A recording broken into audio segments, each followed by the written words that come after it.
Dawson TV. Hey everybody, it's your guest reviewer JB here for Catson TV. Today we're going to be taking a look at some works by Michael P. Dawson. Before we get started on that, I want to ask you to please subscribe to this channel for more cultural content coming out regularly. And please consider underwriting the efforts here. There are links to Patreon and Ko-Fi right there below. Got a lot of material to cover, so let's jump right into it. Michael P. Dawson, musician, composer, works in a variety of fields, plays jazz, plays rock, a number of different things, but what we're looking at here is 3 CDs of his own very unique, very personal means of expression. Michael P. Dawson, in addition to being the composer on these 3 albums that we're going to look at, is actually the only musician on these 3 things.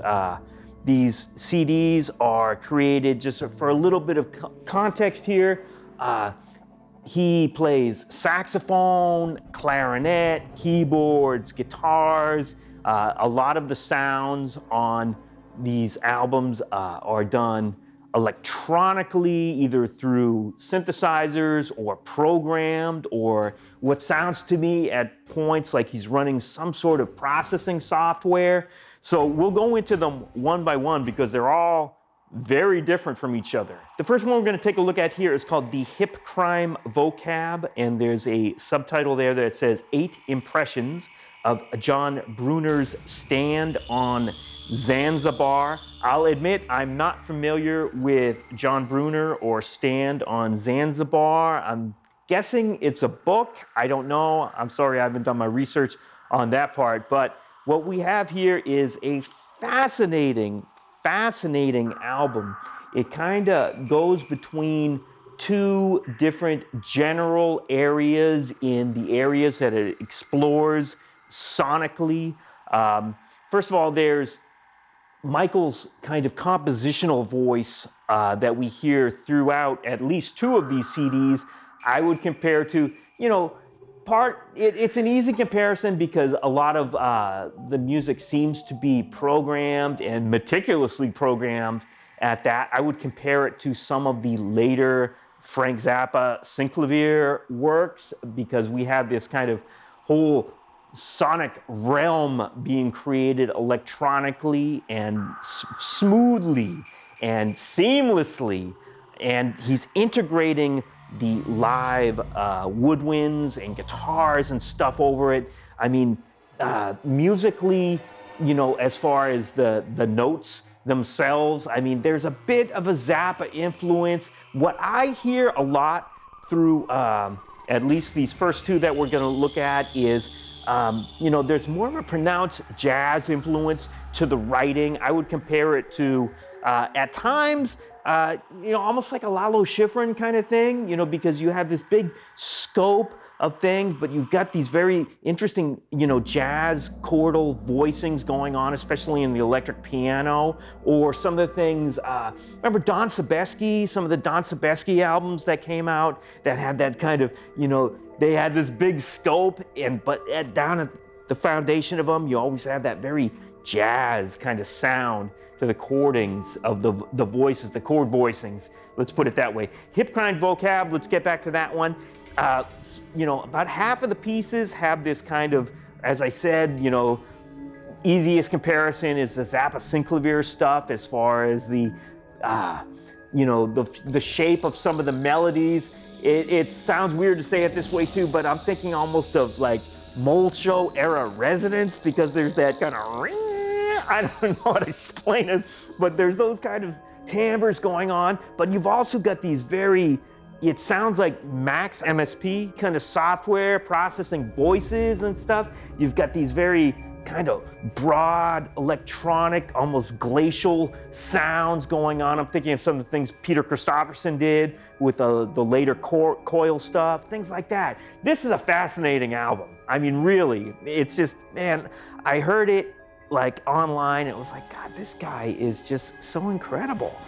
So we're going to move on to the next one after that. we're looking at these pretty much sequentially, the way that they came out. We're going to look now at Rat's Alley. Rat's Alley is a thing that just came out in 2021, 20 or so, thereabout. I believe this just came out last year. This one, again, you know, if the last one had kind of going back and forth between, you know, Michael's compositional voice and a more kind of electronic thing, this one is definitely got that soundtrack vibe on it. We got some of those kind of synclavier things, but we've also got, again, I've been listening to a lot of Jerry Goldsmith lately, and again, Lalo Schifrin, always, you know, the great soundtrack composers with, you know, little vamps down in the bottom end of the piano, you know what I mean? And then, you get your ninth chord over the top.